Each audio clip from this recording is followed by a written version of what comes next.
Welcome to Travel Market Life, your companion for industry insights and professional business development.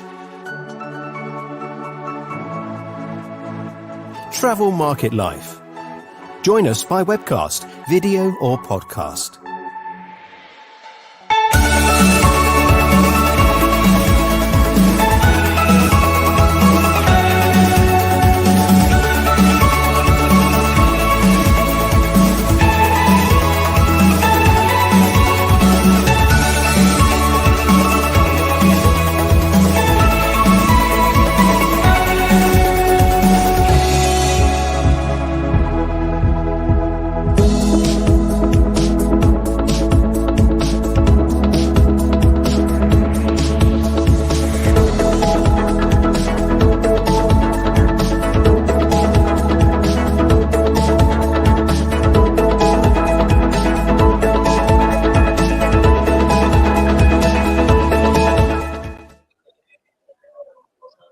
Hello and welcome to Travel Market Life. This is LinkedIn Live from the International Hotel Technology Forum Europe here in Barcelona for the 21st edition. We're on day 2 and you'll be hearing a hubbub of activity behind me as the business meetings, the one-to-one hosted by our event, is taking place currently. I think they're on their 6th meeting so far where vendors get to sit down with hoteliers from generally portfolio and group properties. I'm actually going to lift up the video camera just so to get an idea as to sort of like the number of people that are in here and what is actually happening in this massive conference center at the Hyatt Barcelona. We're going to be coming to you with a number of conversations and interviews with hoteliers and also vendors at this event from across these 3 days.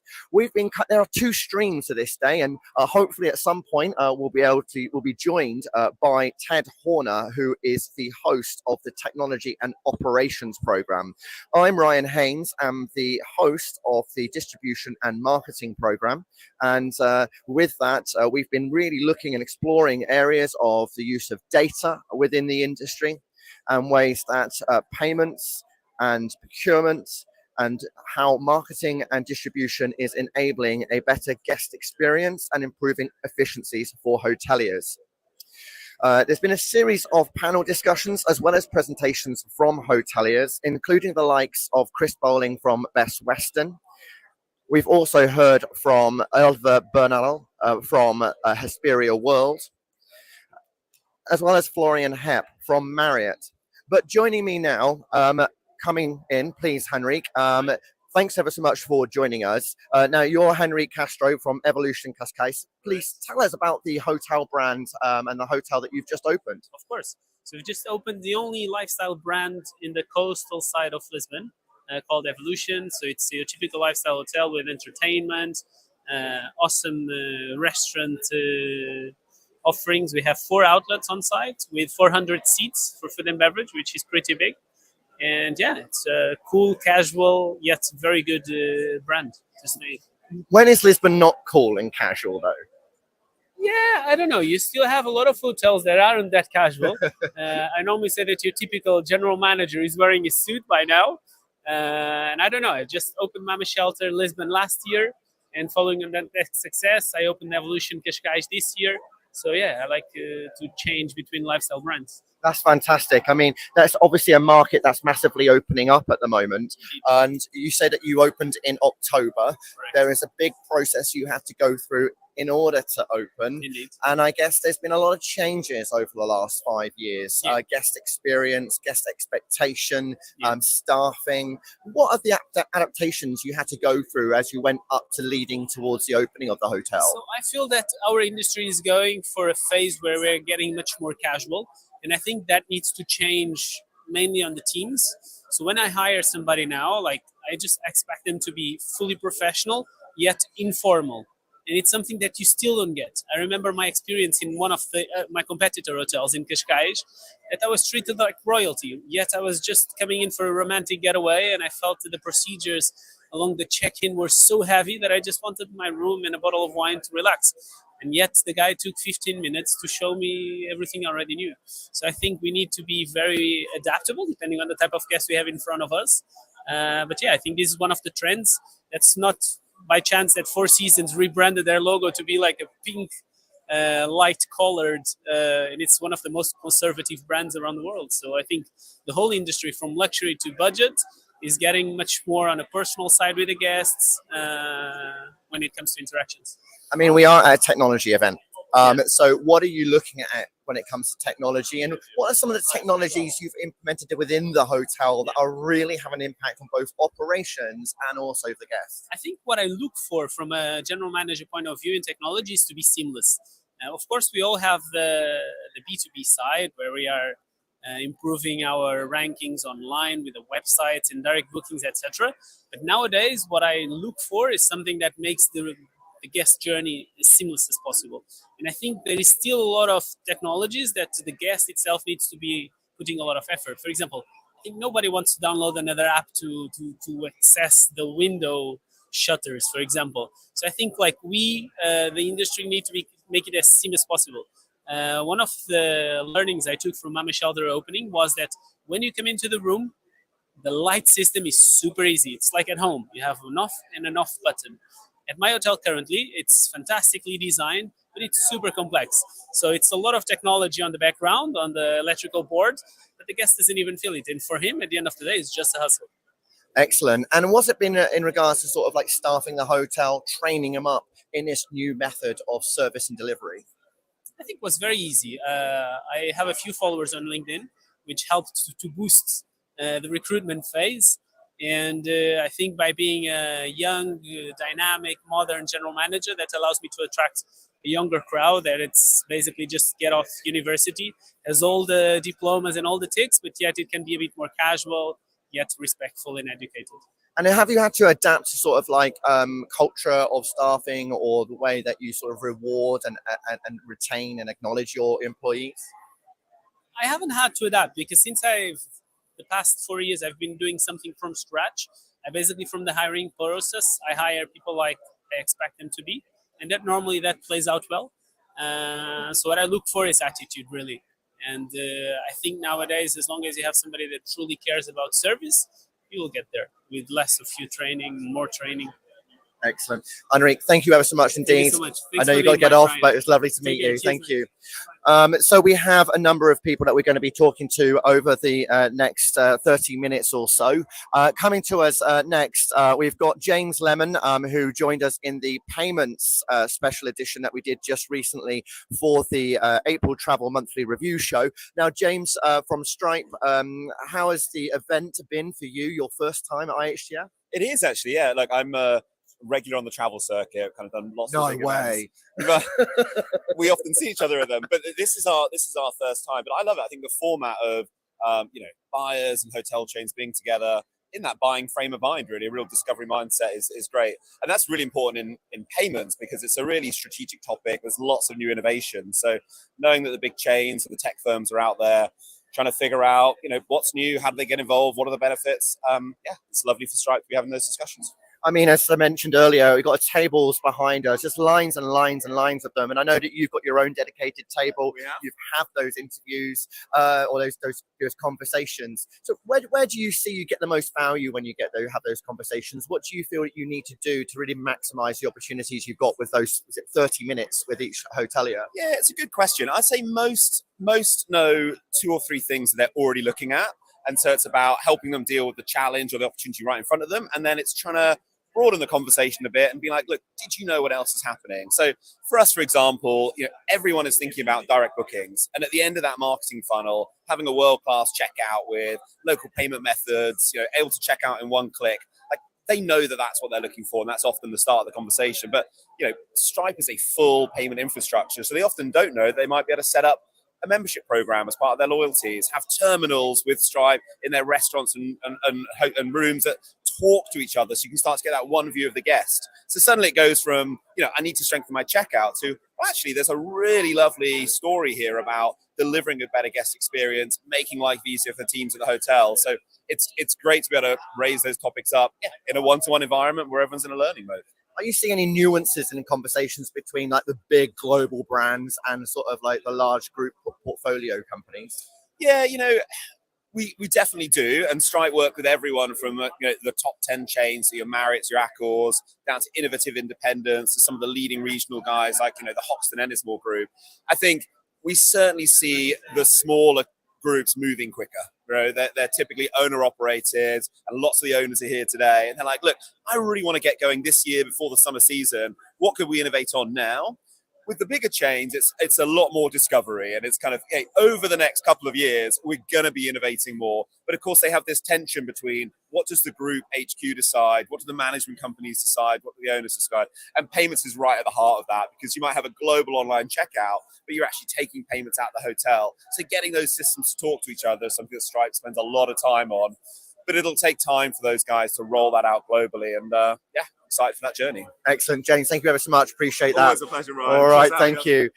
So coming now, we're going to have one of the organisers of the event here, which is collaboration really with Arena International, which really programs the event, and then the owning company Global Data. So Charlotte Newton, thanks ever so much for joining us. So tell us about IHTF in general and what you're trying to achieve this year, particularly from this event, and hope hoteliers and the industry will benefit from. I think that's a key word. I think it's collaboration. It's knowing how to sort of help each other out, particularly in this ever-changing and dynamic world. Sort of digitalisation is key as well. So I think there's been a lot of interesting discussions on sort of, particularly for a lot of hoteliers and lodging providers here, of how they can sort of enhance the guest experience. So it's that sort of transfer of information. I'm excited to sort of find out more. I think from myself as an analyst and part of the intelligence side of things, it's really good to get industry specific insights as well. So yeah. Now I know there's a bit of an announcement, because IHTF has just been in Europe really for the last few years, and you had previously done an Asia edition, but what news have you got to share with us about IHTF regional editions? So yeah, there is going to be an IHTF Singapore coming soon. So yes, that's very exciting. Targeted to our sort of APAC market, which obviously huge in this sector. It'll be interesting to see the vendors there and sort of what the story is over there. And so that's some of the big announcements, and potentially for the Middle East as well. So yeah, yes, really expanding. It's fantastic, obviously, because having that regional level really does help a lot from us being able to get an idea as to sort of what's happening at different levels, isn't it? Because everything is so different and different regions. And through your global data, for your analysis, you must see some interesting trends and developments that are happening in the market at the moment. Oh God, yeah. I mean, it's changing and expanding rapidly. We're seeing now sort of the huge advancements in AI, so really getting that message across as to what can be achieved there, but also just sort of helping to understand the sort of macroeconomic landscape that we live in now. So some of the trends we're seeing obviously are how we can help more the sort of price conscious consumers, sort of how we can navigate this ever changing world. So those are some of the key things that I would pick out for any company to pay attention to moving forward. That's wonderful. I mean, I follow Global Data's content, and there's a lot of fantastic stuff in there. So if anybody's actually wondering how I'm so up on the know, these are some of the guys that actually enable me to know what's going on with the trends. And you do quite a few different research reports and insights, don't you? And what was the most recent one that you perhaps can share with us that you were looking at particularly for the industry? So yeah, we have come out with a generative AI in travel and tourism report. We do AI executive briefings. We've also come out with our quarterly geopolitics executive briefings, which give us real insights into sort of how both consumers and companies are responding to market challenges at the moment, as well as how they can sort of start or expand that digitalization process for business operations, as well as other areas. So yeah, those are some of the key things to point out. We've also expanded a lot of our ESG research. I think as a trend that sort of tends to get put on the back burner in moments like this, where people are just sort of focusing on how they can navigate this sort of crazy world we're living in. But yeah, ESG should never be ignored. We're continuously looking into that as a trend, a theme, regulation, how companies can improve their ESG performance. So yeah, we do a lot of reports on that as well, and a lot of client briefings. Excellent. Charlotte, thanks ever so much for joining us today. Really appreciate those insights. So as you say, you can check out more of this and find out what's going on with IHTF through those platforms. I have one of the other sponsors now joining us. It is Alberto Plaza Jimenez. Thank you so much. I mean, these triple barreled names that some of you have, I really struggled to get my tongue around it, as you just identified.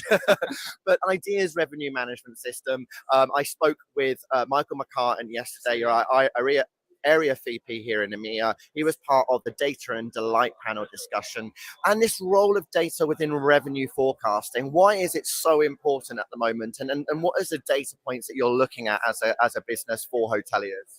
Well, the data is becoming more and more crucial these days. The more I know who my guests are, what they want, what they're looking for, the better I can personalize my service, and I can price accordingly. The better segmented, the more granular the data is, the better outcome you will get. And in terms of data points we take, so similar to what a revenue manager does on his daily basis, revenue manager will look at historical data, will look at future pace, he will look at the pickup, he will look at what the competition is doing, he will look at what do they stand in terms of reputation versus the others. So revenue manager does all of that. The key difference is that it does it all the time, continuously, and it does it automatically. Okay, so it saves that time to the revenue manager, and it removes also the gut feeling when it comes to making decisions. You really make informed decisions at that moment. And as you can imagine, a machine can analyze much more data and at a faster pace than any human being can possibly do. So that's what we do in a nutshell. And that all feeds into all the other data systems and platforms that a hotel is already working with. So with that seamless connectivity, that data is being shared backwards and forwards. Exactly. So we collect data from the PMS, from the rate shopper, from reputation systems, from other sources like, for example, benchmark tools like BSTR or forward demand.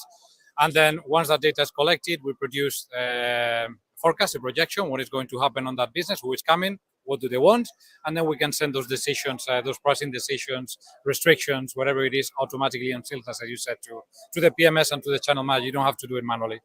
And when you're having these conversations with hoteliers now, I mean, how is that knowledge and awareness evolved? Where are they with their thinking processes? Is there still a lot of education you have to go through, or are they very aware of it and more looking at how they can effectively implement it within their brands? It's a really, really good question. So some of them are ready. So probably I think it's a process. Some of them have been thinking for years. They know it's necessary to do that, but it's scary, at some point, not to let's say give some power to a machine and then moving from a comfort zone where you are doing everything manually.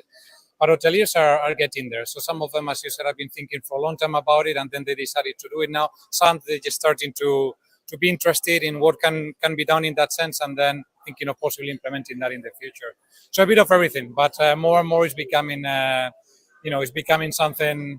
I think will become a commodity moving forward, not just now, but moving forward. Excellent. That's wonderful. Thank you ever so much, Alberto. Lovely to speak with you. Right. Okay. We're going to go for a quick break just now, and we're going to be hearing from Mustafa from the Cheval collection, who I spoke to just a couple of weeks ago. And actually, he did a quick presentation here at IHTF where we explored really the approach of technology and hospitality. Contemplative. And he goes, Mustafa, let me ask you a question. What is our product? And me sitting down trying to impress the CEO, I start listing rooms, beds, hotel stays. And every answer I give, he goes, no, not that. I went through everything that I could think of, and there is also a sense of curiosity, like what is the right answer? I just give you 10 different things.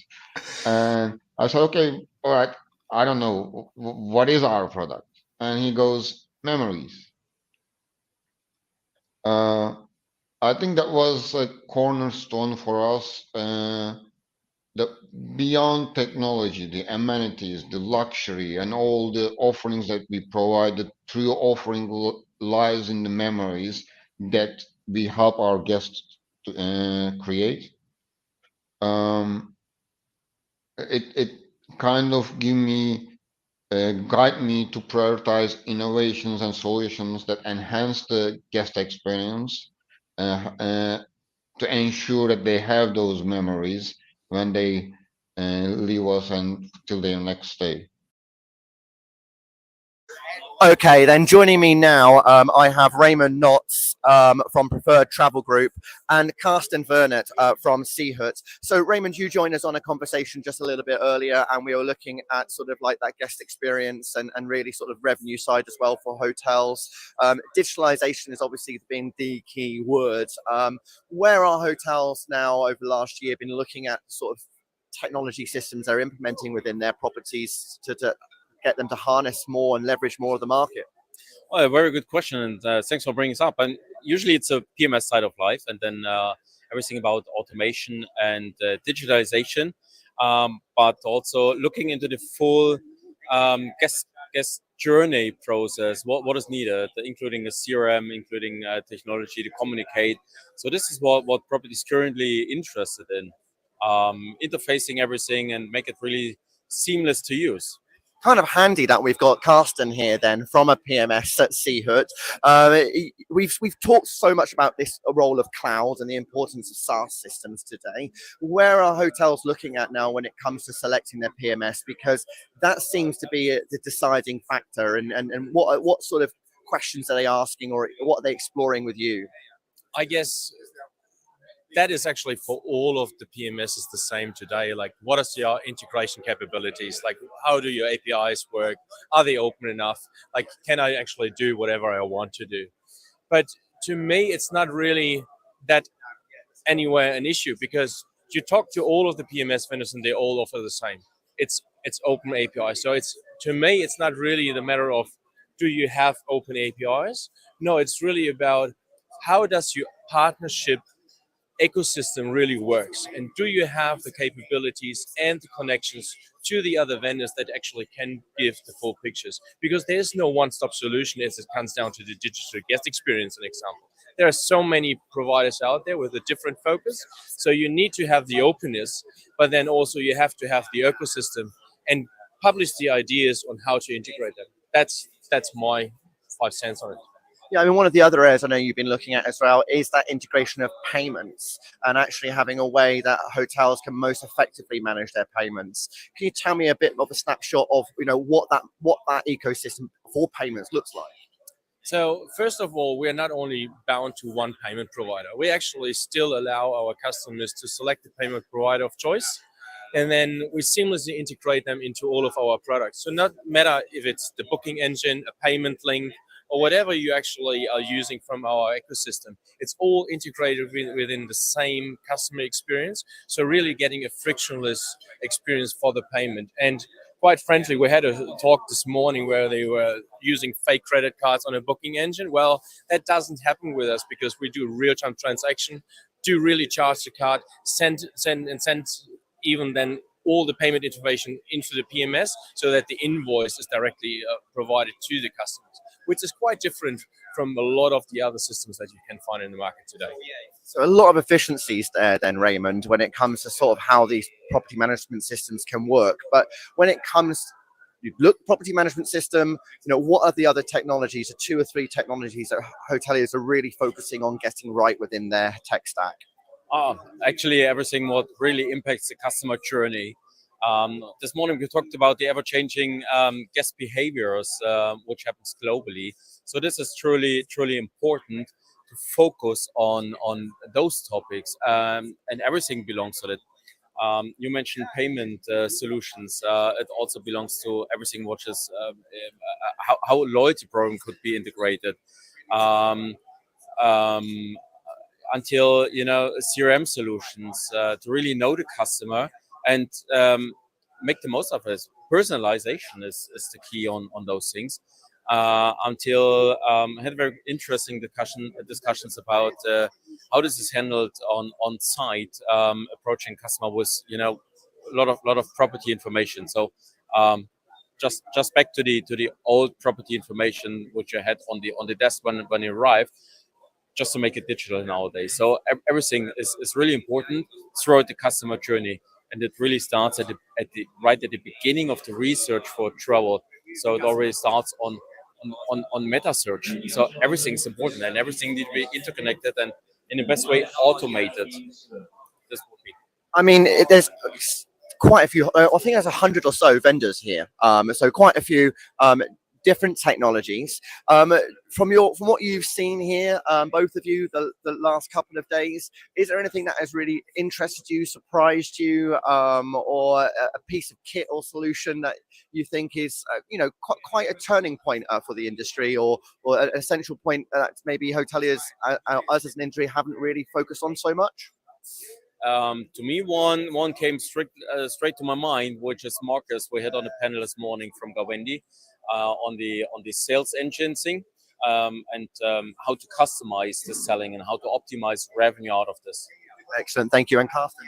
I was actually surprised to see a security platform vendor here, and that was giving a really nice talk focusing on the hospitality industry and how it's really affected by phishing attacks and so on and so forth, and how it's actually now in the focus of some hackers and groups, because it's more easily to get into hotels, obviously, to get credit card data and so on and so forth.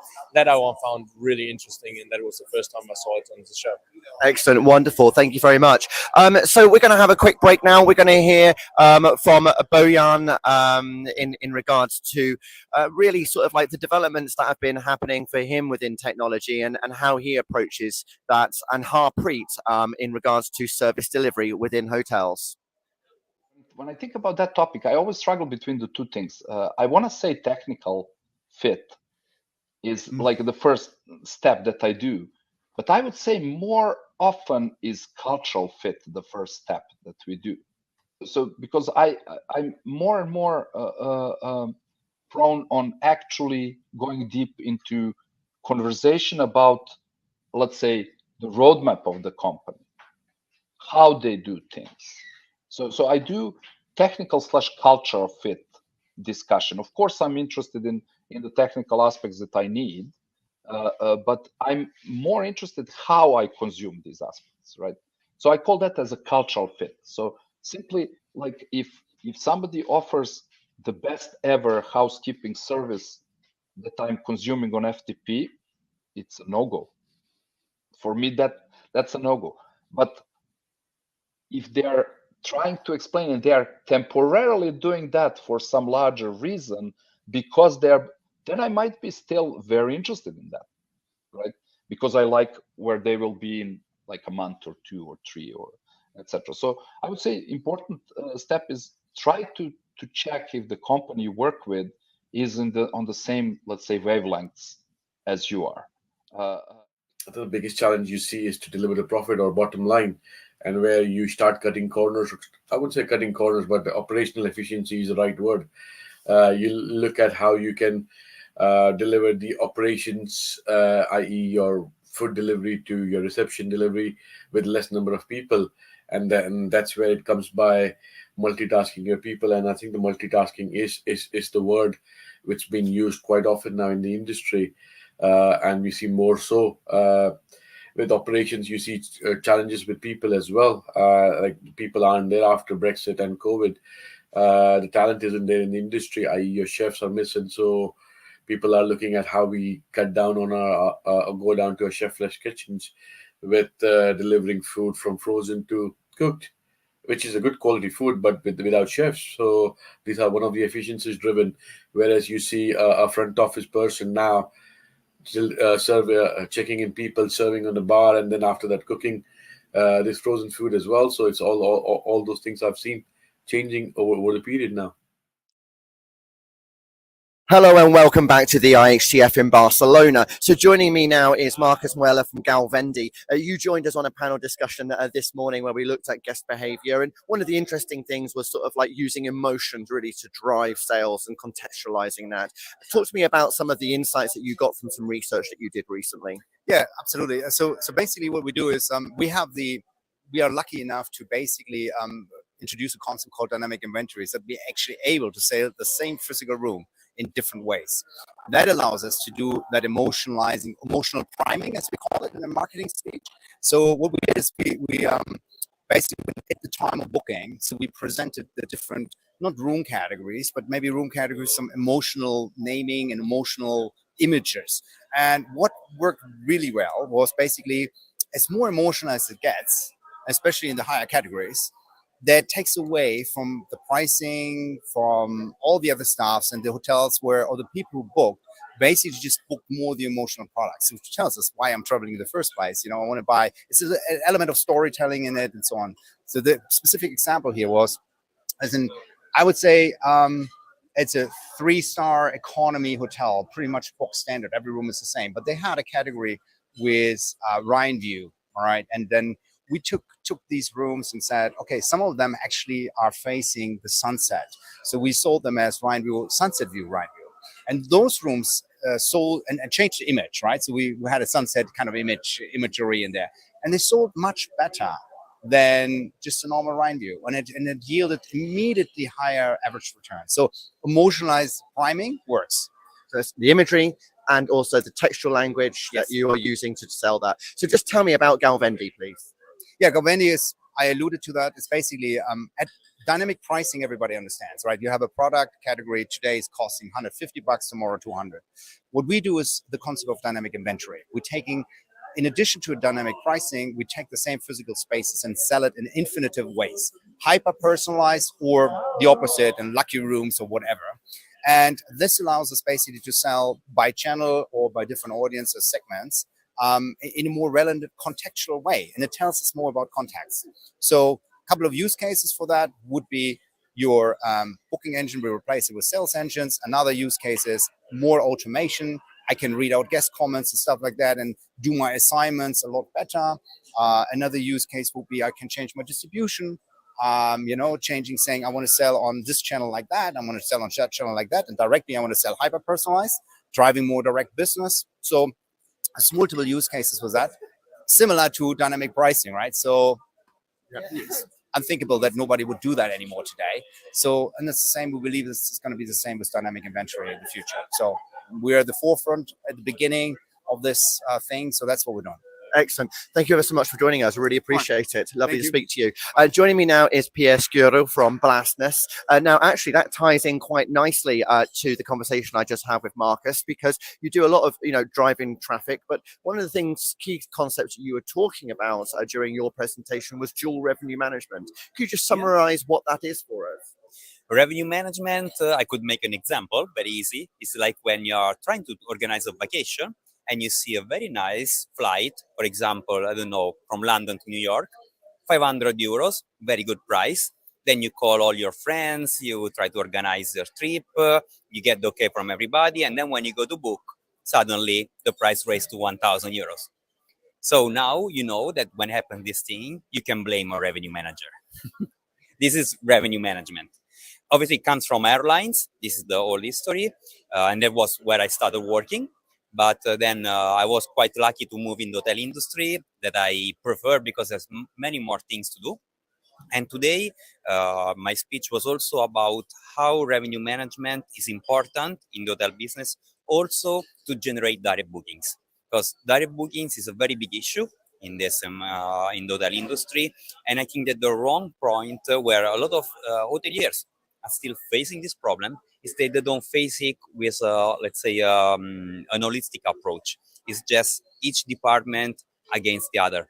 While from my point of view, developing the direct booking must be inside the strategy of a revenue management team. This is one of the key points of the success.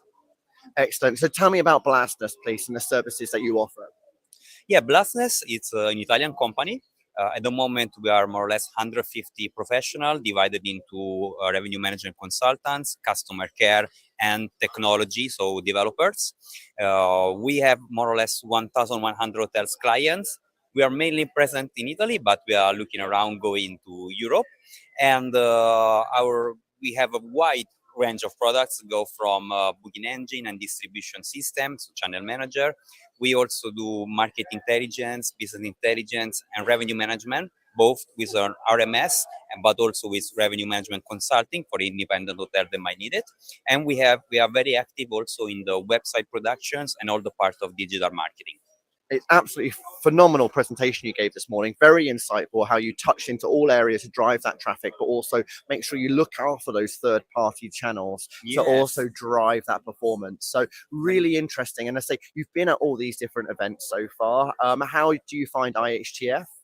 Well, I have to say that I love it. I'm sorry for all the others, but I feel that I can really be honest.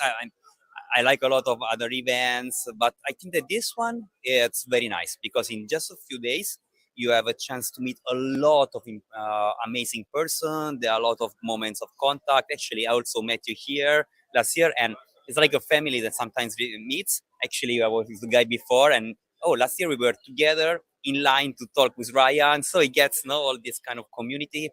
I like it very much. I really enjoyed it, and then having in Barcelona is also adds a little bit of flavor, Latin flavor that I like.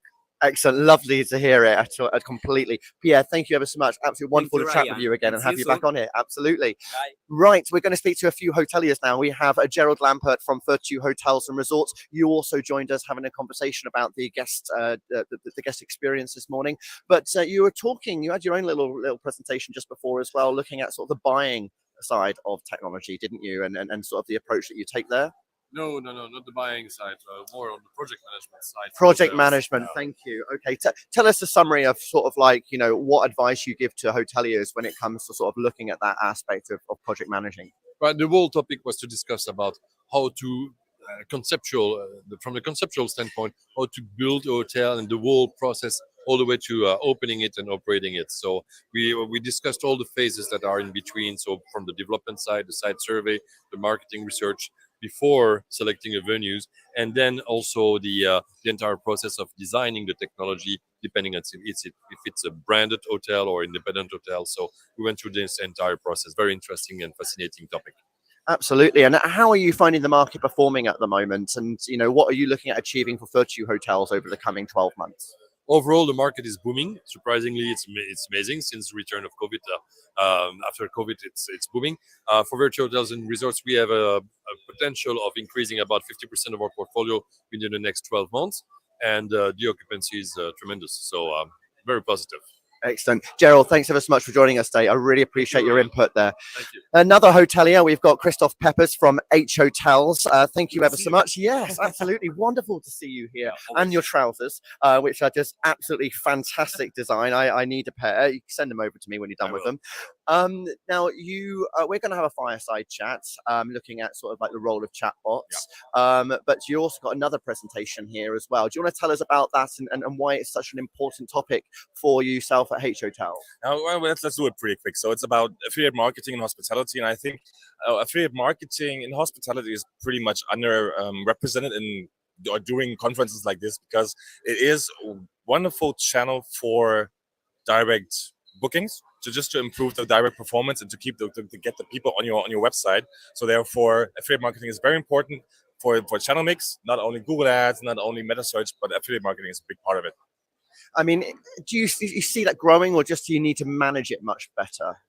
It's growing because I started like 3 years ago working for H Hotels, and we see the performance just growing and growing and growing, and people are more into like certain pages and where to find, of course, discounts and some nice offers and stuff. But still, it's also about content awareness and these kind of things, and therefore it's getting better and better. And we onboard more and more publishers to our network. So therefore, it will even increase the next couple of years, I think. Now, tell me about the technologies here. Which ones are interesting you at the moment, and perhaps captivated your eye, or those that you're looking at trying to sort of procure? Is there anything on your radar? During IHTF. So actually, I had some interesting meetings with Everguest, for example, which is a kind of a reputation tool. And I know that there are already a lot of these out there, but they are focusing their strategy on AI. And of course, AI it's the biggest buzzword since the last 2 years, but it's still, I think their approach is pretty nice. And what I've seen is pretty nice. And also, I had another meeting with Ad Chief, which is also interesting, just supporting you with your Google Ads and stuff. And so it just minimizes the workload for yourself. So I would have definitely some more calls with them. Excellent. That's wonderful. Christoph, thank you ever so much. Appreciate that. Look forward to catching up very soon. And joining us is one of our expert panelists for the Hospitality Monthly Review Show, Johnny Seabury. How are things going, sir? It's very well. Thanks, Ryan. Nice to see you. How's things for you? Yeah, things have been going well the last couple of days. It's really interesting, some of the conversations I've been particularly having, and some of the people who've returned who weren't here last year, and they thought, oh, better get in with the hoteliers again, and some of the new people that I've been speaking to. I mean, there's a lot of new faces and new companies. So you've been here, 11 years, I think you said you've been coming. Yeah. So what's new for you? Met a few new people. One of the big buzzwords this year I've found is AI. There was a little bit of that last year, but not so much. But vendors have seemed to embrace that technology and are now putting it to work into products and solutions that are of use to hoteliers. So that's something to keep an eye on. Met a couple of guys yesterday from a company, Centelli, who got a digital worker, what they call it, completely new to me, but it's basically it's a bit like a machine in a factory that does repetitive tasks over and over again, but you can program it to do things through your PMS or your finance system or whatever you've got on board. Things like, checking no-shows every morning, and it'll just go in and do those automatically. It blew my mind. It was an amazing piece of kit. It's a bit like an Excel macro as well. Something's the same process every day, but it's boring and monotonous, and staff don't like doing it. This digital worker can do it for you, and it never phones in sick, and you don't have to feed it. So that was really interesting for me. That sounds like there's a change of career there available for you. Quite a salesman there, Johnny. Yeah, possibly. I was well impressed with it. And it's not AI. It doesn't learn. You program it. You tell it, press key A and then key B and then that key, and just keep doing that over and over again. And it just does it. And I was very impressed. And what about some of the presentations? I think you've spent most of the time in the technology and operations stream, haven't you, when it comes to the program? Has there been discussions apart from AI that have particularly interested you? Yeah, I've been switching back and forth between both streams, really, Ryan. But a lot about the guest experience has been coming up as well, which is in my corner as well. Digitalisation and anticipating guest needs, and giving them the seamless journey from booking through to checkout in one platform, and sort of customizing needs depending on the demographic of the traveller. Single business traveller, family, weekender, all these sorts of things. So that's something that I think we need to get on board with. Travellers are becoming a lot more pernickety, fussy. Not fussy, no, that's not fair. Sure of what they want. Whereas, years ago they were a bit more accepting of what they were given in the hotel, but now they turn up and go, I want this, this, and this. And of course, we've got to be able to deliver it. So if we've got a tool to help us, embrace it, hug it. That's what I say. I was going to say, one of the things that I've particularly noticed is that there's a lot more technologies or systems that are sharing data or dashboards or insights with other departments. There seems to be a closer knit between sales, revenue, and marketing, distribution as well. How are you sort of seeing that play out in the conversations that you're having, and your approach to things internally? So you just mentioned this whole guest experience thing, and that's not typically a revenue side, is it? It's not, but it's, as a hotelier, I specialize in revenue. That's my area of focus. But of course, running the hotel and providing the guest experience is all part and parcel of the career path.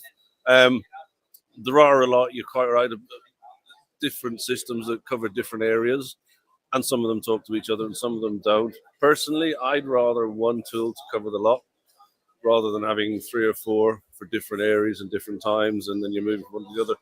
If one breaks or there's a lapse in communication, then it affects the whole journey and that sort of thing. So I'd avoid the booking tool and then the different check-in tool and the different in-house tool and the different this, that, and the other. It just becomes cumbersome and messy. So finding those integrated solutions that actually do end to end, and we're starting to see that. We're seeing that through some of the acquisitions and companies actually looking at how they can sort of open up their tools and their solutions to provide those extra functionality, aren't we? Yeah, absolutely. I think it's becoming easier for third-party tools and systems to come in and be able to harvest the data that they need to perform, like a SaaS product, to perform the solution that they're designed to do. And the initial software, like the PMS, for example, are a bit more open to be able to providing this kind of data with their APIs, open APIs, and being able to, allow the SaaS to dial in and get what they need. And of course, the big buzzword is data and protection and privacy. And so that's got to be key. And companies are getting their hands on this and getting their heads around it. And yeah, it's working out. Excellent, Johnny. Thank you ever so much. Great to see you. Off to lunch now, huh? Yeah. Yeah, mine is too. I look forward to joining you. See you later. So we have one more guest here at the moment. We've got Matthew Proser from Agilicis. Ever so much. Thank you ever so much for joining us. Get my words out there. So you also joined us on a conversation this morning. IHTF is something you've been coming to for a while. What is the value you get from IHTF? Well, I think IHTF has a unique proposition. I think they mix the opportunity for us as suppliers to present our proposition to the delegates, and also the content. I think they split that between the two very, very well. Great content, great moderators, to say the least, and I think we all leave here a lot more knowledgeable, a lot more understanding of the challenges that face this industry and how we can try and apply, certainly from my perspective, technologies to resolve those matters. I always talk about the fact that you get to sit down for 30 minutes and have a proper conversation with a hotelier, which in this day of age is really hard to get a face-to-face meeting in the first place, but also to be able to connect with the right people who are either the decision makers or the influencers out there in the industry. What are you seeing from those conversations, and how are those evolving, maturing, and what have you got from those conversations in the last 2 days? Well, before I answer that question, I think this platform provides that informality, all right, to have that opportunity to talk to these decision makers at a level that we all can understand each other's challenges, and obviously how we then talk about the resolution to those matters.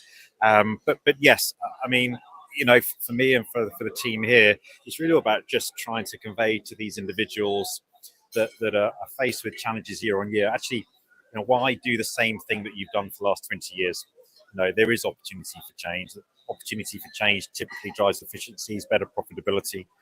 And, I represent an organization that can absolutely deliver a lot of those. And we have some great case studies and clients that are utilizing our solutions. But yeah, for us, it's about just driving efficiencies, generating I think an experience both for the operator as well as the guest that really homes in on the challenges faced by today, whether that be the cost of living, whatever it might be. It's all about trying to reduce those costs, reduce the outlay, improve the experience for the customers, improve the experience for the operators, which is really important, because if they're not happy, the guests aren't going to be happy.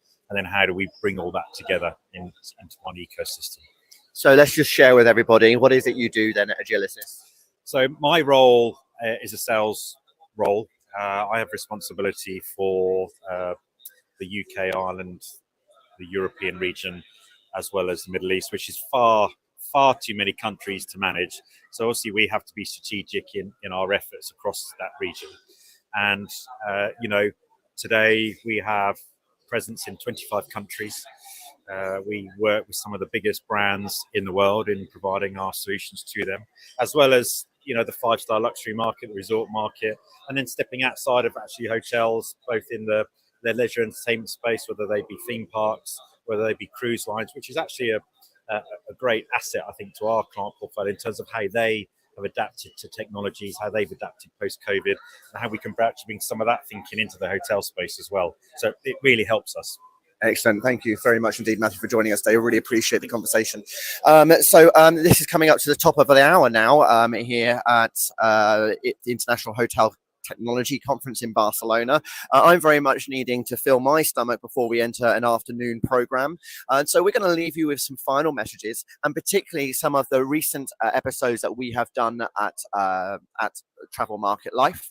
Thank you ever so much for joining me. I'd like to give a special thanks to Dan Maggie, who has allowed us to stand here, particularly to have all these interviews. They've been in a fantastic position for us to be able to actually hear what's going on in the background and be able to speak to all the people that I've been able to touch base with whilst I'm here at this event. One more day left. And thanks ever so much for joining us on this live broadcast. Very well. And another key trend that I think is also, we also starting this discussion in hostels more than hotels, is about the gender policies. We all know that there's like a big topic about gender, identification about gender, identify yourself, what should be the freedom you should have, depending on the different culture and depending on the different countries you're living in. And hostels, because we have the mixed dorms and sometimes the female-only dorms, it raises all type of questions. And for example, if I have someone that was born a man, but identify herself as a woman, should we allow her to stay in a female dorm?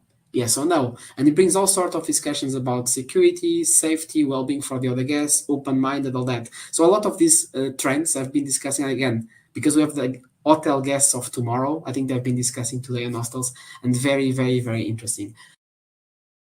You know, last year we had the second highest willingness of change workplaces. It was just higher in 2019, where it was at 39%. Last year it was 37%. But I want to say that, you know, what's key for associates in 2023, if you look back on a full year last year, it's a lot about money. So 67% of respondents would say, I want to be paid fairly, which is totally understandable. That is a plus of 13% in comparison to 2022. But it's very interesting that work culture, company culture, made it into the top 5 last year, and that's for the very first time. So I think that, you know, work culture and alignment in terms of values is becoming more and more important, you know, talking about inclusive environments, talking about career development opportunities, talking about corporate social responsibility, work-life balance.